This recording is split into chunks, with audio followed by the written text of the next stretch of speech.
Hello, this is your Express briefing for Wednesday, September 11th. From the San Antonio Express News, I'm Joy Marie Scott. Become a subscriber and read more of these headlines at expressnews.com. The San Antonio 110 9/11 Memorial Climb takes place at the Tower of Americas this morning on the 18th anniversary of the attacks.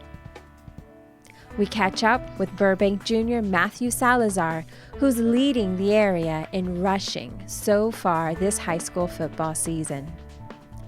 Expect partly cloudy skies and a chance of isolated thunderstorms and a high of 93. A stray shower or thunderstorm is possible.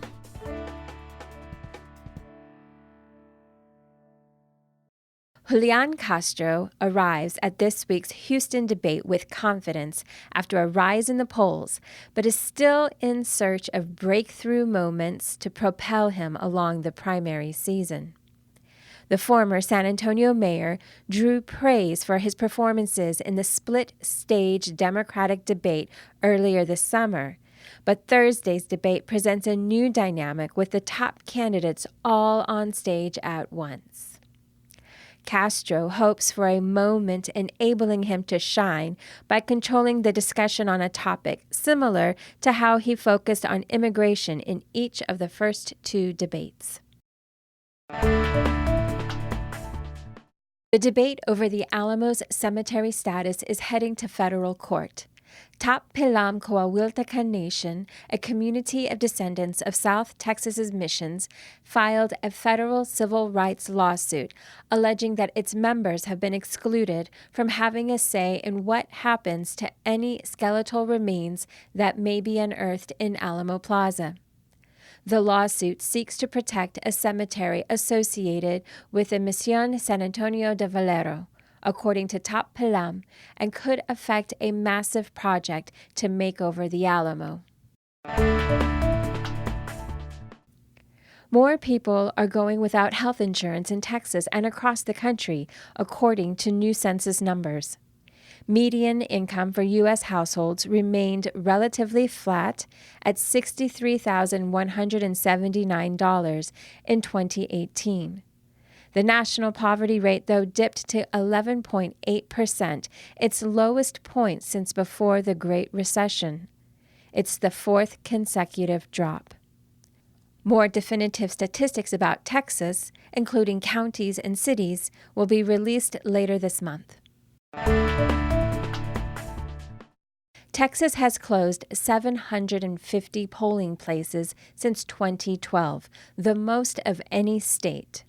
The vast majority of the closures came after a 2013 Supreme Court ruling that decided states no longer had to get pre-approval from the federal government to pass new voting laws or make new changes, according to a new report. Many of the shuttered places were part of a statewide effort to shift to centralized voting centers. But the trend is what civil rights advocates call one of the most pernicious tactics aimed at keeping minority voters from casting ballots. Consider a subscription to the Express News, the voice of South Texas since 1865. Just 95 cents for the first month, a digital subscription helps support our work covering San Antonio and South Texas. You'll get access to all our stories on expressnews.com. Join us at expressnews.com/subscribe. And another news to know today. The Baldwin at St. Paul Square, a mixed-income apartment complex just east of downtown, is set to be sold to an Austin firm. The Democratic primary race to challenge Senator John Cornyn is so tight that 5 candidates fell within the margin of error. There are now 4 airlines offering nonstop service to Las Vegas from the San Antonio International Airport. State Representative Ray Lopez talks about the possibility of a special session on gun violence and why he considers it necessary. You can catch his full interview with Gilbert Garcia on the latest episode of the Puro Politics podcast. In railing against a bond project designed for Lower Broadway, Mayor Ron Nirenberg is disregarding process. This is the topic of columnist Gilbert Garcia's latest work. President Trump abruptly forced out National Security Advisor John Bolton, whom he sparred with frequently. College athletes are inching closer toward fair compensation, writes columnist Mike Finger. Senator Ted Cruz and actress Alyssa Milano shelved the insults for a day to discuss gun control. At long last, a needle exchange program gets underway in San Antonio. After years of inaction, needle kits will be offered to mitigate the spread of infectious diseases and connect people who use illegal drugs to services. Visit expressnews.com for the full story on all of these headlines and more. And now the fun stuff.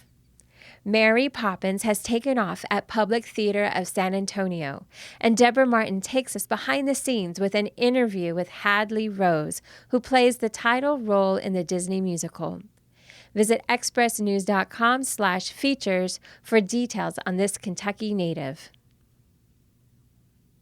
The 16 River Parade premieres this Saturday with superheroes, ballerinas, and movie characters cruising down the Riverwalk on floats illuminated by thousands of LED lights. And Jeannie Jekyll is back with a special interview with documentarian Ken Burns ahead of his 8-part series Country Music, debuting this Sunday on PBS. And that's your Express Briefing for Wednesday, September 11th. Get San Antonio's top news headlines daily. Subscribe on Spotify, Apple, or wherever you get your podcasts. For the San Antonio Express News, I'm Joy Marie Scott.